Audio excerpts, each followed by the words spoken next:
बोलिए शंकर भगवान की जय, लक्ष्मी नारायण भगवान की जय, बोलिए वैशाख मास की जय। ओम नारायणं नमस्कृत्य नरं चैव नरोत्तमं देवीं सरस्वतीं व्यासं ततो जयमुदीरये।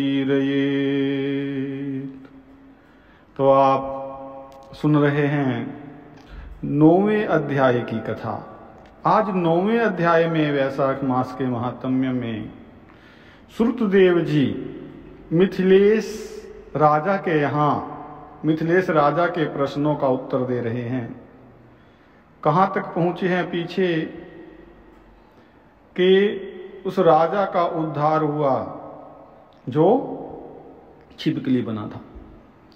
तो सुनकर के मिथिलेश राजा ने पूछा कि महाराज, इक्ष्वाकु वंश के राजा ने जल और अन्नदान नहीं दिया, इस कारण से तो वो चातक बना।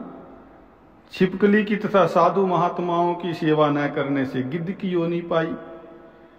परंतु आपने बतलाया कि 7 जन्म तक वो कुत्ता बना, तो इसका क्या कारण है वो समझ में नहीं आ रहा।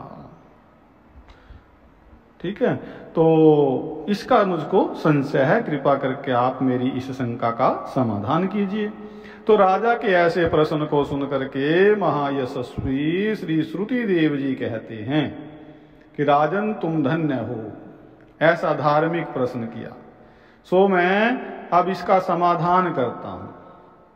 यही वार्ता जो है, जो आपने मुझसे पूछा है, वो कभी भगवान शंकर ने पार्वती जी को कही थी, उसका उत्तर दिया था।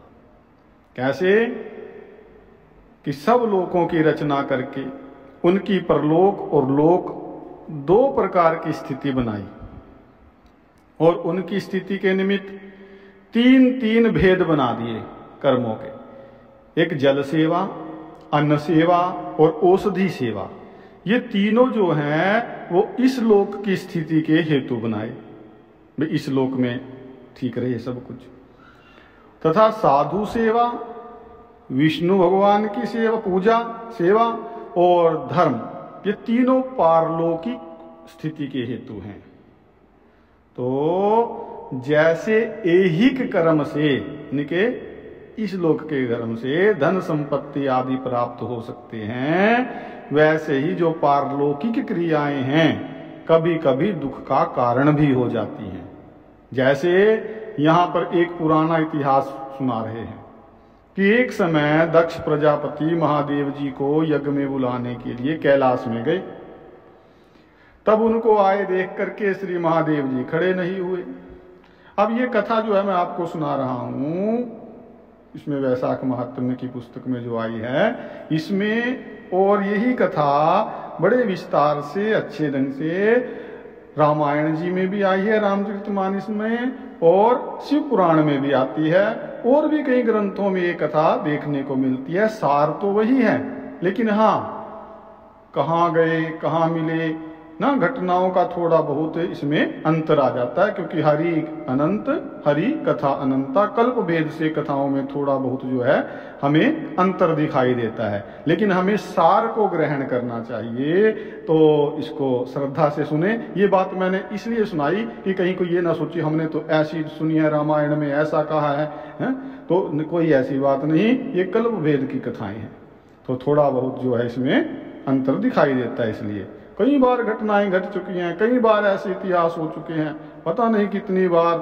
तो तब उनको आए देख करके श्री महादेव जी खड़े नहीं हुए, क्योंकि शिव जी ने सोचा कि मैं सनातन हूं और ये सब देवता यज्ञ का भाग लेने वाले सेवक के समान हैं। तो इसलिए स्वामी का सेवक के आने पर, पति का पत्नी के आने पर, गुरु का शिष्य के आने पर उठना आवश्यक नहीं होता। यह शास्त्र की मर्यादा है, शास्त्रों का मत है। बताया कि जिसमें बल, दान, तप और शांति ये अधिक रहती है वही गुरु होता है।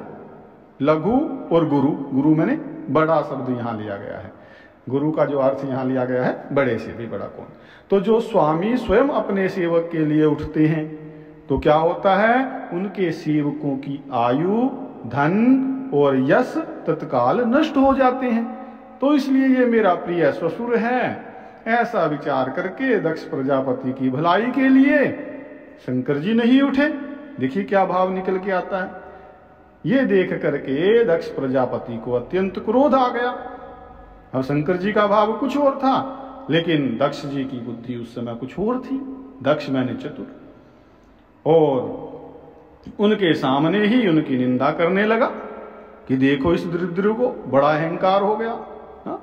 इसका धन केवल एक बूढ़ा बैल है, जिस पर केवल चर्म ही चढ़ रहा है, कपाल की हड्डी धारण करता है, पाखंडी है, अहंकारी, महापवित्र, किसी का शुभ कार्य न करने वाला, दरिद्रता के मारे शीत में दुखित हाथी, चर्म को ओढ़ने वाला, शमशान जिसका घर है, सर्पों का आभूषण पहनता है। इसमें ना धीरज है ना ज्ञान है, और भस्मासुर के डर से देखो कैसे भागता फिरा था इधर उधर, है भूत प्रेत आदि का संग करता है। संगति भी इसकी अच्छी नहीं, ना इसके कुछ कुल का पता है। वो दुरात्मा नारद को भी बुरे वचन कह दिए ना। उसने वृथा ही इनकी बड़ाई की, इसकी बड़ाई करी, और इसकी बड़ाई से मैंने अपनी कन्या सती इसको दे दी, इसके साथ कर दिया, इसको अपने घर में सुख से निवास करावे। ऐसा भी नहीं हो सकता कि मेरी लड़की भी इसके या नहीं है। लेकिन जैसे कुम्हार का घड़ा जो है चंडाल के घर पहुंचने से किसी काम का नहीं रहता, वैसे लिए इसी प्रकार जो है मेरी कन्या भी मेरे लिए हो गई है। मुझे उससे भी अब कोई प्रयोजन नहीं, उससे भी कोई मतलब नहीं है।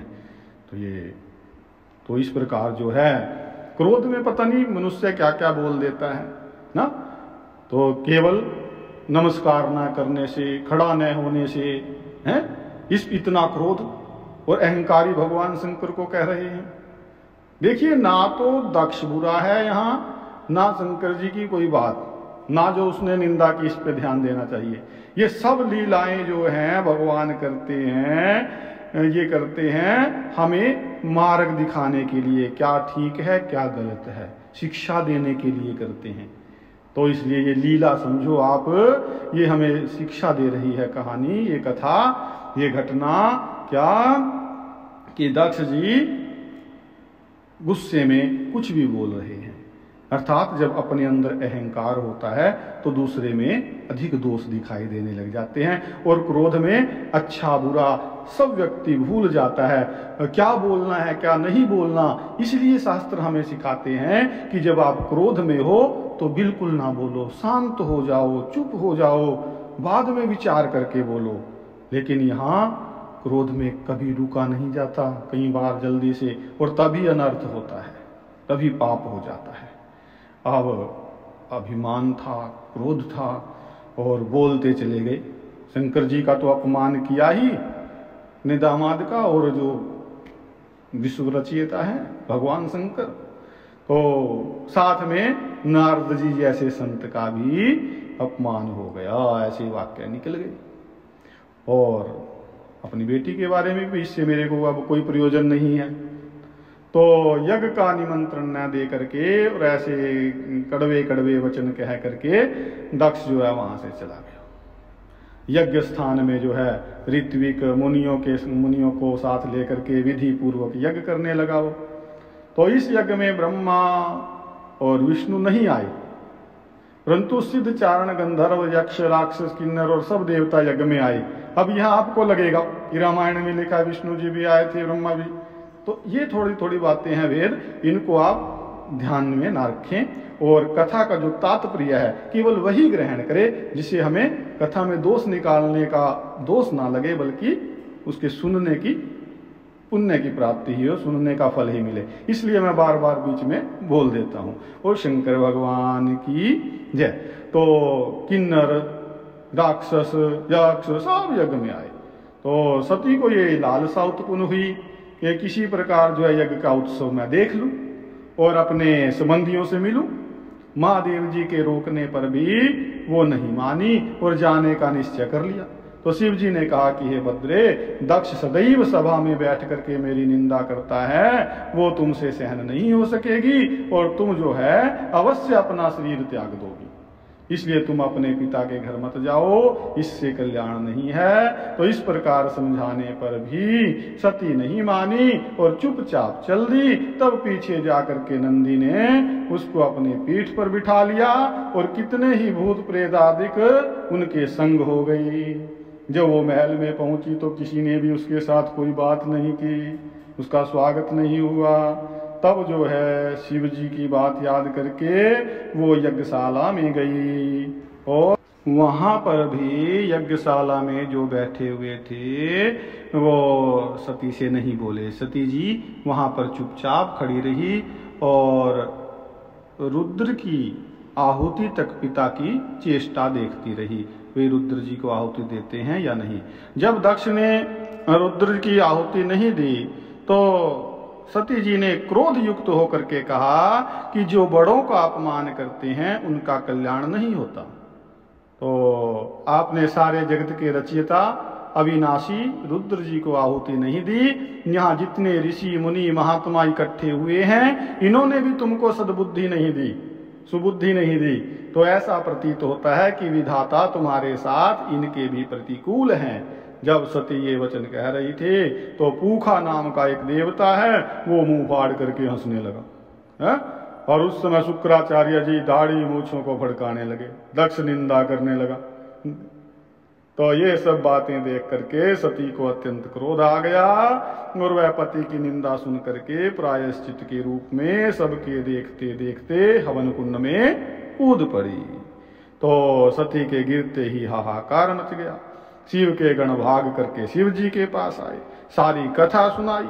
महादेव जी ने कालांतक रूप हो क्रोध से अपनी जटा उखाड़ करके पृथ्वी पर दे मारी, जिससे कि बड़ा बलवान महाकाय वीरभद्र उत्पन्न हुआ और हाथ जोड़ करके कहने लगा कि जिस काम के लिए आपने मुझको उत्पन्न किया है सो बताइए प्रभु। तब शिव जी ने उनको आज्ञा दी कि मेरे निंदक दक्ष का नाश कर दो, और जिसके कारण सती को शरीर त्यागना पड़ा उस यज्ञ को भी नष्ट कर दो। महादेव जी की आज्ञा पा करके हजारों भुजाओं वाला और यमराज के समान वो वीरभद्र जो है यज्ञशाला में पहुंचा। देवता असुर मनुष्य जो भी यज्ञ में उपस्थित थे सबको मारने लगा। पूखा दांत निकाल करके हंसा था, इसलिए उसके दांत उखाड़ दिए। भृगु की दाढ़ी मूछ उखाड़ दी है। जिसने जो अंग फड़काया था वीरभद्र ने उसका वही अंग उखाड़ दिया और दक्ष का सिर काटने लगा, किंतु शुक्राचार्य ने मंत्र के बल से उसकी रक्षा की, इसलिए नहीं काटे। तब रुद्र ने स्वयं उनका सिर काटा। इस प्रकार जो है यज्ञ में आए हुए सबका संहार कर वे कैलाश को लौटे। तो जो मरने से बचे थे वे सब भाग भाग करके ब्रह्मा जी की शरण में गए और वहां उनको साथ लेकर के कैलाश में गए। फिर वहां जाकर के अनेक प्रकार से समझा बुझा करके श्री शिव जी को शांत कराया गया। फिर महादेव जी को साथ लेकर यज्ञशाला में पहुंचे और यज्ञ में जो मारे गए थे उनको जीवन दान दिया गया। महादेव जी ने दक्ष के धड़ पर बकरे का सिर रख दिया, जिससे आज तक उनके उपासक उनकी प्रसन्नता के लिए बम बम की आवाज किया करते हैं। भृगु जी के मुख पर बकरे की दाढ़ी लगा दी है, पूखा के दांत नहीं लगाई। उनसे कह दिया कई भाई पीस कर खा लिया करो। तो इस प्रकार जो है सबको अंग सहित किया और दक्ष पूर्ववत यज्ञ करने लगा। यज्ञ संपूर्ण होने पर सब देवता जो है अपने अपने स्थानों पर चले गए। तो इस प्रकार जो है कई बार अनजाने में भी दोष हो जाते हैं।